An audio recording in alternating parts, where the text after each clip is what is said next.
Okay, let's get going on this. This is for 513. This is video number 77. And I taught you the FOIL method, and I'm going to follow up on that. Very typical Regent stuff. And I'm going to make two rectangles here. And we'll say that this rectangle has a length of x, and this one 4x minus 3. Okay.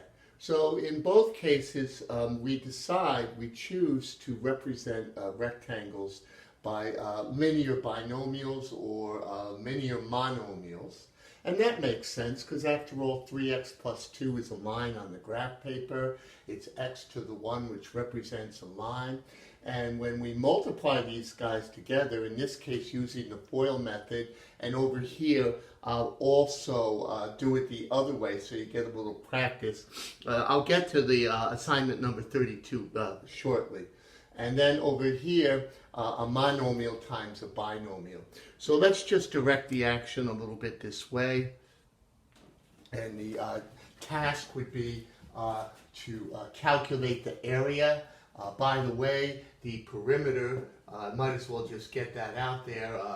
3x plus 2, 3x plus 2 because there are two of them, opposite sides, 2x minus 1, 2x minus 1, and when we put everything together, we'd have a 2 left over here, and 6x, 8x, so it would be 10x plus 2 would represent the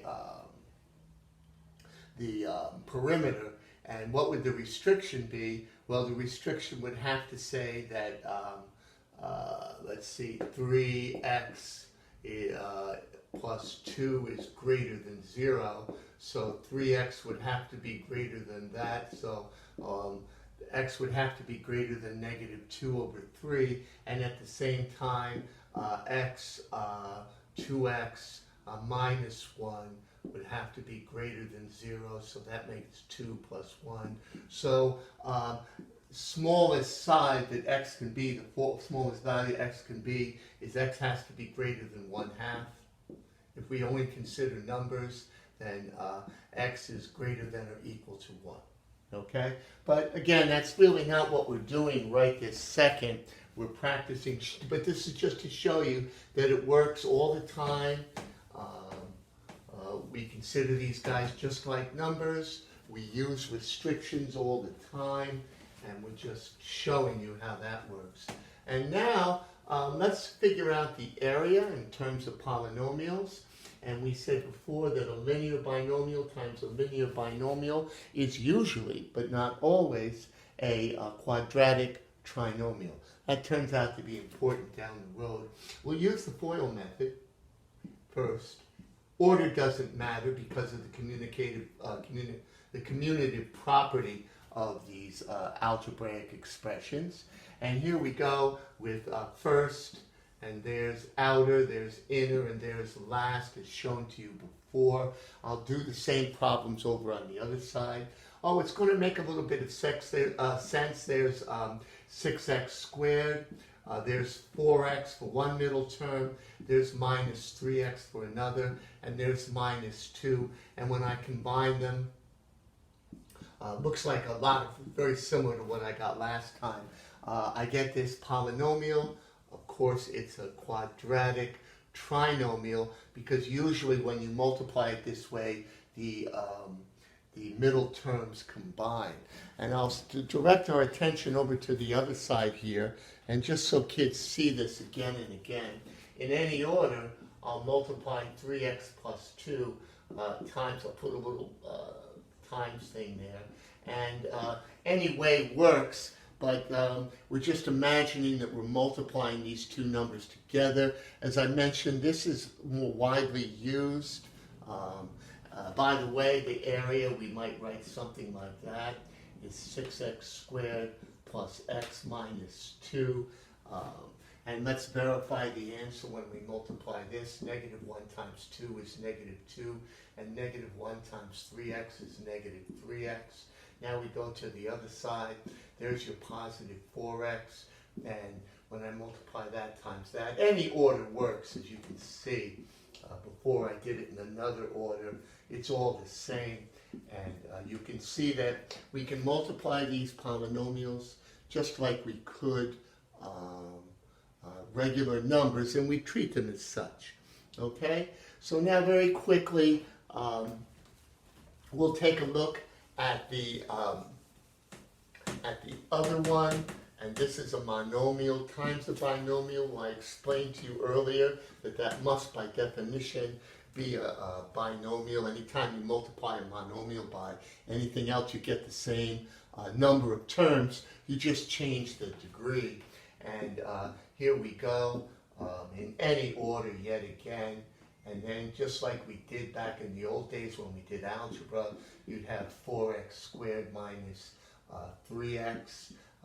Like I said before, we'll be more interested in going the other way in the near future. And underneath, I'll just do it the other way. 4x minus 3 times x. Put a little thing there. And there's minus 3x. And there's 4x squared. So either way works, and you're able to easily figure out the area of this particular rectangle. So make sure you paid attention here, that you saw what I did. I'm going to expand on these ideas. Not right now, but I'm going to expand on these rectangle-like ideas. Okay, so now I'm going to erase these rectangles and deal with another question that comes up naturally. Some of you might be wondering, well, saying to yourself, well, he's only using binomial linear types. Does it work for anything? Right, but not so much for a rectangle, but the FOIL method works for basically anything, and I'll show you that now. And it's really not that interesting for us, but we're just going to show that that if we pick some random binomial, say 2x cubed minus x squared, and we multiply that by x to the fourth plus 3x, again, we'd use the FOIL method, and this time, because all the terms are different, all the powers are different, all the degrees are different, then we get a 4-term answer. And you'll see that immediately. There's your f. So that's 2x to the 7th. That's been explained to you. And there's your outer stuff. And that's 6x. That's a plus. And that would be to the 4th. And finally, your inner would be minus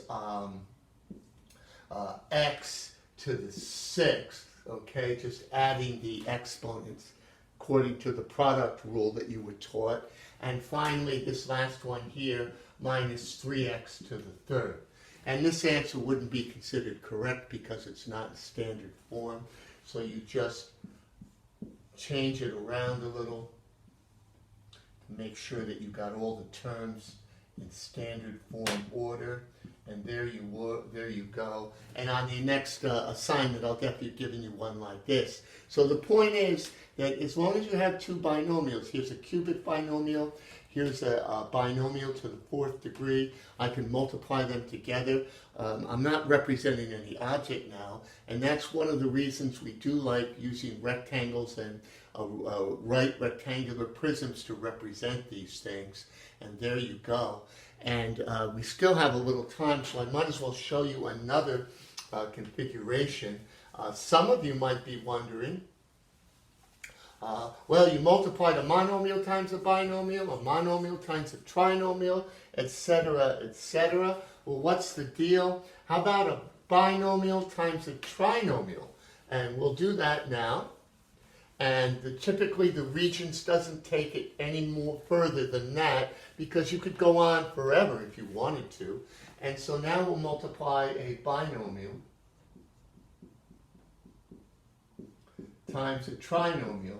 And like I said, again, I'm repeating myself, I know, but the Regents typically stops there, because the math gets unnecessarily convoluted, complicated. There's really a little to it. So let's do a linear binomial, 3x minus 4, and multiply that times a quadratic trinomial. So let's say x squared plus 3x minus 2. Okay? And so now the FOIL acronym doesn't work anymore, but it's pretty easy to see what's going on. You draw 3 arrows from the first guy to the second guy from the third guy, and then 3 more arrows on the bottom there, and you combine any like terms that can be combined. So we'll do this one left to right. 3x times x squared is 3x cubed. 3x times 3x is 9x squared. And finally, 3x times negative 2 is negative 6. There's your first line. Again, you can go vertically or horizontally. In this particular case, I'll go horizontally, but there's no need for that, okay? And just move it over a little bit here. And now I do the underneath arrows. There are 3 of them, and I have minus 4x squared. Sorry about that. Minus 12x. And finally, plus 8, all following the rules of N's and P's that you learned a long time ago. Well, 3x cubed can't be combined with anybody, so I'll just get that off the deck. The squares go together here, so 9x squared minus 4x squared is 5x squared. Minus 6 minus 12 is minus 18x. I hope most of you have seen it's a really easy math. And what's left over is the 8. So the answer in this case, and I'll give it to you, of course, as an assignment, is, and we'll see that these can turn out to be rectangular prisms. We can get to that some other time because we're running out of time now. And here we go. Originally there were 6 terms, but they reduced to 4 terms. And so the product in this case of a binomial times a trinomial, to be more specific, a linear binomial times a quadratic trinomial turned out to be a cubic polynomial, 4 terms. Okay? And so that ought to be enough to move us along first thing in the morning, and then we'll go back and we'll take a deeper look at some of these things. Okay.